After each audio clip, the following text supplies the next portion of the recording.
having me. Thanks to the organizers, and also especially thanks for putting me in this time slot. I don't have to explain a lot of the things that you guys already know. I am going to talk to you about the Fink broker. This is a project that was originally born in France. It's hosted in France, but now it developed an international community, and this is what I want to talk to you a little bit more about today. When we were preparing this talk, we were super happy. And first, disclaimer that I have to say, Fink is an international thing that is managed by myself, Julien, who is there, and Anaïs, who is in Australia. But every time I say we did something, you should understand I had an infinite number of Zoom calls with amazing people who actually did the job. So just this is a disclaimer. We were preparing this, and we were super happy because everyone knows that a broker requires a lot of infrastructure, a lot of technical work. At this point, with Rubin almost here already, we are very happy to be able to talk to you that the infrastructure that we have right now is already, and the amazing contribution of ZTF is already enough for us to start doing science and trying to doing connections between people. So I'm going to focus on how we build community engagement between the different players, so we can actually look at a broker as a discovery machine, because this is what it is. So and all of this is something that we have been talking in Fink since the beginning, that you should build broker systems that are personalized for for one specific science goal, like focused on the end user. And this is all very philosophical and very beautiful, but at this point you just wanted to know, okay, what do you actually mean by that? So today I'm going to give you 4 different examples of how we have been implementing in Fink these connections with the outside community. So active learning has already been talked about a lot today, so this is just a way for you to understand which data would be better to improve your machine learning model. You make a wish list, someone takes a label for you, you train again, and you improve your classifications like that. We have been doing this in Fink for a while on catalog data and static, but this year on the summer, for the first time, we had time on the Side Spring Observatory in Australia, and we did one campaign of an on-the-fly active learning loop. So we actually try to make the entire system from machine learning classifier, wish list, new spectra, interpretation, new labels, and trained again.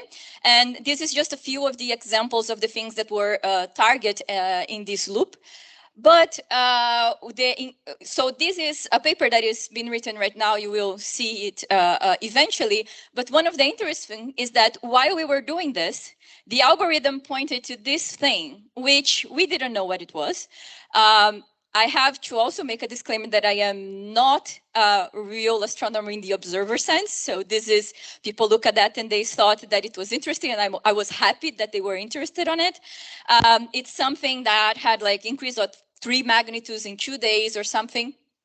And for some reason, this generated a lot of discussion in our Slack channel. So we said, okay, this is a good example that we should probably send this to some other people. And we were able to get spectra and photometry in a few different telescopes, and actually get the community, not only the community of observers that are interested in this object, but also the community of developers trying to understand why this object appear in the query given by the algorithm in any way. This is not the end of the story. This discussion is still going. I don't know if they had some breakthrough interpretation on this, but this plot just show you the amount of extra follow-up data that was gathered because this guy appeared in one of our queries. The other thing is that has been talked about today, and I think there is a breakout session with the team that one man's trash and another man's treasure.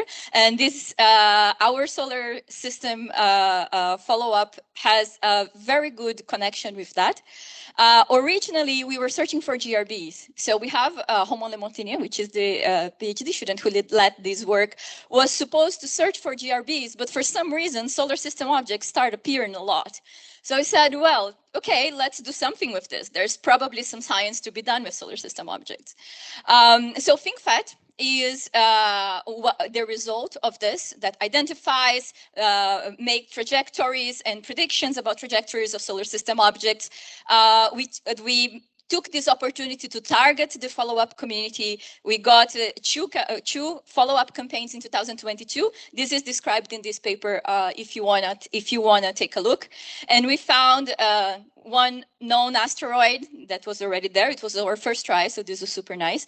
And actually a few unclear candidates. But this was also an interesting exercise because from our perspective, from Fink, it was our first engagement with the solar system community. So we learned a lot, and we are still learning a lot about how to interact in a completely different in a completely different science case.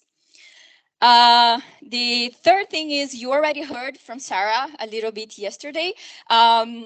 This was interesting because the kilonova modules and the kilonova machine learning model and filters that we have in Fink, now we call them fast transients, but it started with the original proposal of being a kilonova model. It was one of the first models that, I think the second model that was built in Fink. We started with supernova just because we had supernova people, but the second model that was built in Fink, very from the beginning was the fast transient ones. So we have three filters, one machine learning model, one classifier-based machine learning model that are searching for fast transients. These are posted on and communicated to the GRAMMA network of telescopes, and they follow up interesting candidates. So there are publications describing what they found. If you want to take a look, this is super nice.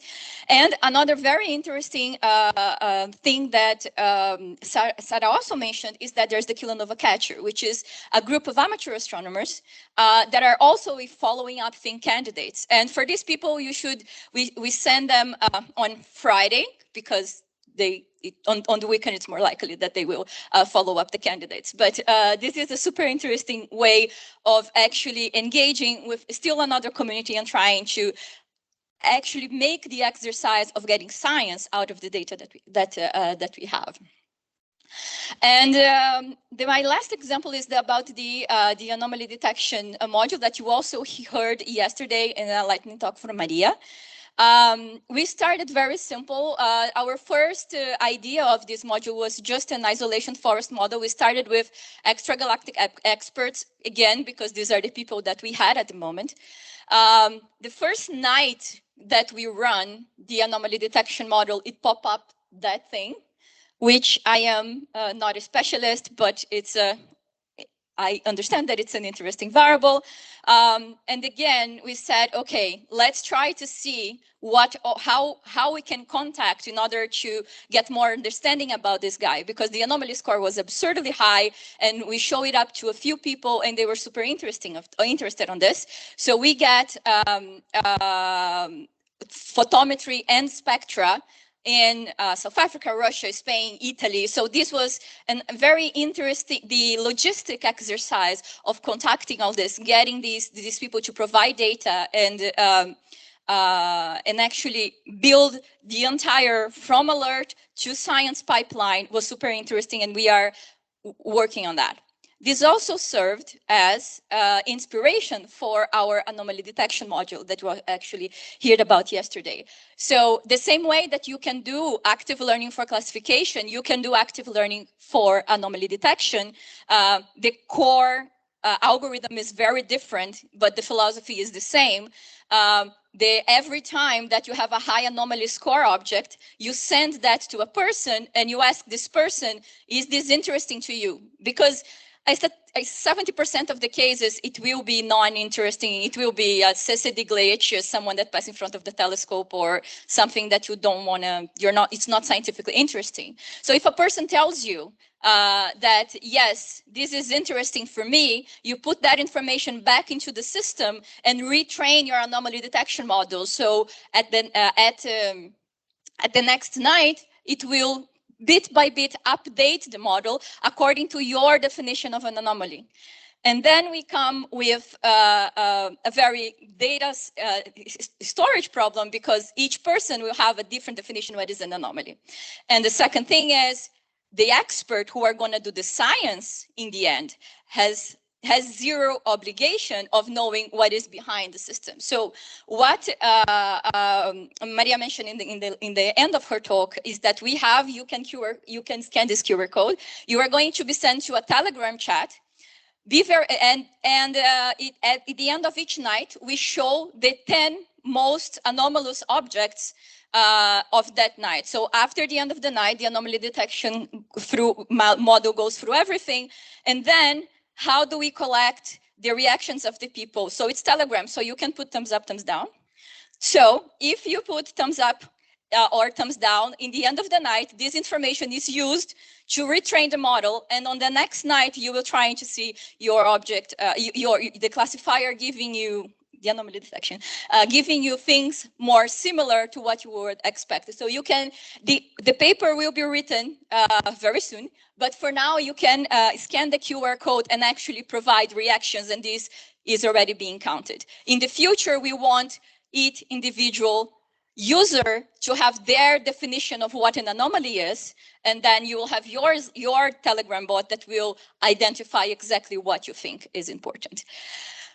Last but not least, I have 1 minute, so I have to tell you that despite of all of the interesting scientific and technological challenges that we have been working on in Fink, one of the biggest challenge that we have is that this is a nightmare sociological and logistical problem, because when you want to develop models that are personalized for each astronomer and for what they do, you have to have the developer people, you need to have the people behind that is behind the code talking face to face with the end user astronomer, because we have to develop things that are useful for them, and you have to develop a language where these people can talk.